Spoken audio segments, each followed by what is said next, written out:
लंबी जंग करना कोई बच्चों का खेल नहीं। ये कहावत यूक्रेन के राष्ट्रपति ज़ेलेंस्की पर बहुत भारी साबित हो रही है। हम आपको हारते हारते यूक्रेन को कुचलने में जुटे पुतिन का वो वॉर प्लान दिखा रहे हैं जिससे यूक्रेन की जमीन को यूक्रेनी सैनिकों का कब्रिस्तान बना दिया गया है। पिछले 24 घंटे में ही रूसी सेना ने जमीन और आसमान से कम 763 से ज्यादा हमले बोले हैं। तबाह होते यूक्रेन की बर्बादी देखकर अब तो राष्ट्रपति ट्रंप भी बौखलाने लगे हैं। अमेरिका में सबसे ताजा सर्वे में अमेरिका ने राष्ट्रपति ट्रंप पर भड़कते हुए कहा है कि ट्रंप पूरी तरह से पुतिन के हमलों की अनदेखी कर रहे हैं और यूक्रेन जंग में ट्रंप अब धृतराष्ट्र की तरह आंखें मूंदे बैठे हैं। हालात ये हैं कि रूसी हमलों की सुनामी लगातार तेज और तीखी होती जा रही है।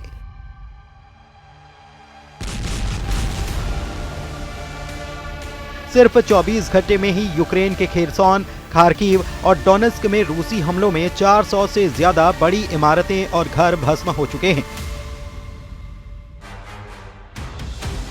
सबसे चौंकाने वाला खुलासा तो ये हुआ है कि पुतिन ने यूक्रेन के साथ साथ यूरोप पर हमले करने के लिए 1,60,000 से ज्यादा नए सैनिकों को जंग में उतार दिया है।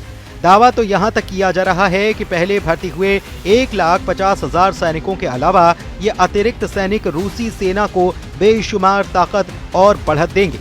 आप पुतिन के युद्ध के जुनून को इसी से समझ सकते हैं कि मार्च महीने के 30 दिन में ही यूक्रेन के 22,000 सैनिकों को मारने का दावा किया। रूसी सेना के तूफानी हमलों ने यूक्रेन और यूक्रेन की सेना दोनों के चीथड़े उड़ाकर रख दिए हैं। जब से डोनाल्ड ट्रंप अमेरिका के 47वें राष्ट्रपति बने हैं, उसके बाद से रूस के यूक्रेन पर हमले कम होने के बजाय बेहद तेज हो चुके हैं।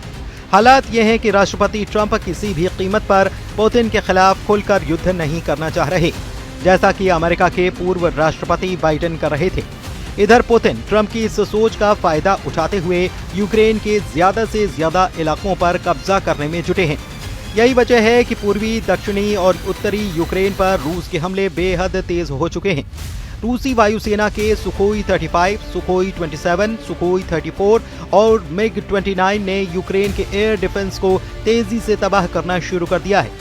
यूक्रेनी सेना के एयर डिफेंस पर ज्यादा से ज्यादा हमला करने के पीछे रूसी सेना का सिर्फ एक मकसद है, यूक्रेनी सेना को अंधा कर देना, ताकि रूसी मिसाइलों और ड्रोन हमलों से यूक्रेन को जबरदस्त हार दी जा सके। पुतिन के इस प्लान का असर भी यूक्रेन की जमीन पर साफ दिखने लगा है। ज़ेलेंस्की ने खुद दावा किया कि पिछले एक हफ्ते से ऐसी कोई रात नहीं गुजर रही जब चिंघाड़ते और दहाड़ते यूक्रेनी ड्रोन और मिसाइलें यूक्रेन के शहरों को तबाह न कर रही हों।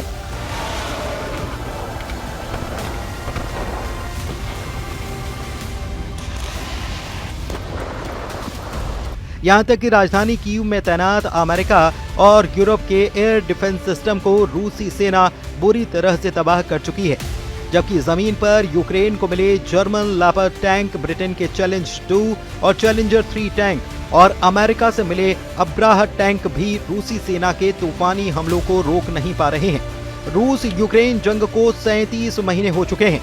चौथे साल में चल रही जंग में अब ऐसे युद्ध के मौके पर यह पहुंच चुकी है जहां पर यूक्रेनी सेना पूरी तरह से तबाह हो रही है। रूस की सरकारी समाचार एजेंसी ने रूसी सैन्य विशेषज्ञ आंद्रेई मारोचको के हवाले से दावा किया है कि मार्च 2025 महीने में ही रूसी सेना ने यूक्रेनी सेना को बुरी तरह से भून डाला है। रूसी सैन्य विशेषज्ञ आंद्रेई मारोचको का दावा है कि रूसी सेना ने लुहांस्क बॉर्डर पर ही भयंकर जंग के दौरान मार्च महीने में ही यूक्रेन के 22,000 सैनिकों को मार डाला है, जिसमें भाड़े के लड़ाके भी शामिल हैं, जो यूक्रेन की तरफ से रूस के खिलाफ जंग करने में जुटे थे। रूसी आंद्रेई मारोचको का डंके की चोट पर दावा है कि यूक्रेन सेना को फरवरी की तुलना में मार्च महीने में 13 गुना ज्यादा सैनिकों का नुकसान हो चुका है। फरवरी में रूसी सेना ने सिर्फ 1800 यूक्रेनी सैनिक मारे थे, जबकि मार्च में यूक्रेन के 22,000 सैनिक मारे जा चुके हैं। यहां तक कि रूसी सेना के T-90, T-72 जैसे T सीरीज के टैंकों ने भी यूक्रेनी सेना के टैंक और बख्तरबंद लड़ाकू वाहनों को भारी नुकसान पहुंचाया है। आंद्रेई मारोचको का ये भी दावा है कि बख्तरबंद लड़ाकू वाहनों को भारी नुकसान हुआ है और लुहांस बॉर्डर पर ही यूक्रेन के 1100 टैंक और बख्तरबंद वाहनों को रूसी आर्टिलरी और टैंक ब्रिगेड ने उड़ा दिया है। उधर यूक्रेन के राष्ट्रपति जेलेंस्की ने कहा है कि रूसी हमलों की भौगोलिक स्थिति और क्रूर हमले सचमुच हर रोज रात में दिखाई देते हैं। पुतिन को कूटनीति की कोई परवाह नहीं है और पिछले कई हफ्तों से बिना शर्त युद्ध विराम के लिए यूएस का प्रस्ताव रहा है और लगभग हर दिन इस प्रस्ताव के जवाब में रूसी ड्रोन, बम, तोपखाने की गोलीबारी और बैलिस्टिक हमले होते हैं। रूस पर दबाव बढ़ाया जाना चाहिए। सभी कठोर उपाय जो युद्ध छेड़ने और उस व्यवस्था को बनाए रखने की उसकी क्षमता को तोड़ सकते हैं जो युद्ध के अलावा कुछ नहीं चाहती। रूस के खिलाफ प्रतिबंध जरूरी है। यूक्रेन के लिए ज्यादा हवाई सुरक्षा जरूरी है। सभी साथियों के बीच ज्यादा सहयोग और एकता जरूरी है।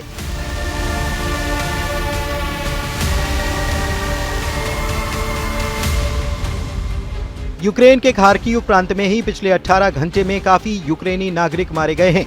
कुछ खबरों में दावा किया गया कि खार्किव में 12 से ज्यादा लोग मारे गए। खार्किव में रूसी हमले में यूक्रेन का सैन्य अस्पताल, शॉपिंग सेंटर, अपार्टमेंट, बड़ी इमारतें और सैन्य ठिकाने तबाह हुए हैं। रूस ने हवाई हमलों से तूफानी हमले किए हैं। यूक्रेन के सुमय, ओदेसा, डोनेस्क में रूस ने 111 ड्रोन से हमले किए।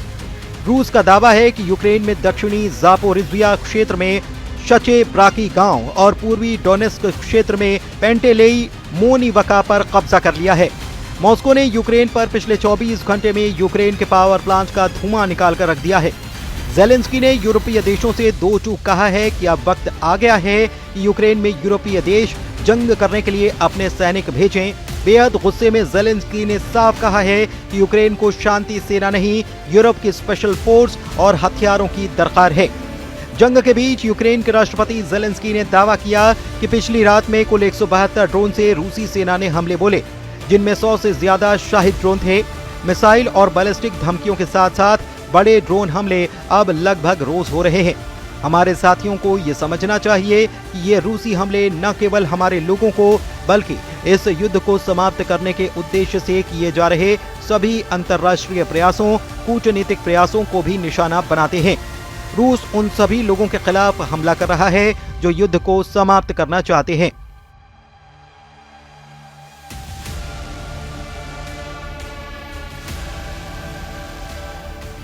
दूसरी तरफ यूक्रेन ने रूस के कुर्स्क इलाके से भागकर अब रूस के बेलगरद पर भयंकर हमले शुरू कर दिए हैं। दावा किया जा रहा है कि यूक्रेन ने ऐसा इसीलिए किया ताकि रूस को अपनी सैन्य ताकत को कुर्स्क की जगह बेलगरद में भेजना पड़े, क्योंकि इस वक्त कुर्स्क में यूक्रेन के 50,000 सैनिकों के साथ साथ नेटो के 30 बड़े अफसरों को रूसी सेना ने चारों तरफ से घेर लिया है। जरा पश्चिम रूस के कुर्स्क से इस इलाके की तस्वीर को देखिए, जहां पर रूसी सेना को भारी नुकसान उठाना पड़ा है। हालात ये हैं कि जो जेलेंस्की सोच रहे थे कि कुर्स्क इलाके पर कब्जा करके पुतिन को घुटनों पर ला देंगे, वो जेलेंस्की अब पुतिन के ऐसे फंदे में फंस चुके हैं जहां पर यूक्रेनी सेना के नरसंहार पर बड़ा खतरा पैदा हो गया है। अब इन हालात से साफ है कि पुतिन का मिशन सिर्फ यूक्रेन नहीं है। पुतिन अब यूरोप को भी घुटनों पर लाने की तैयारी में जुटे हैं। यानी अब जंग साल 2026 तक चलेगी, ये बिल्कुल साफ हो चुका है।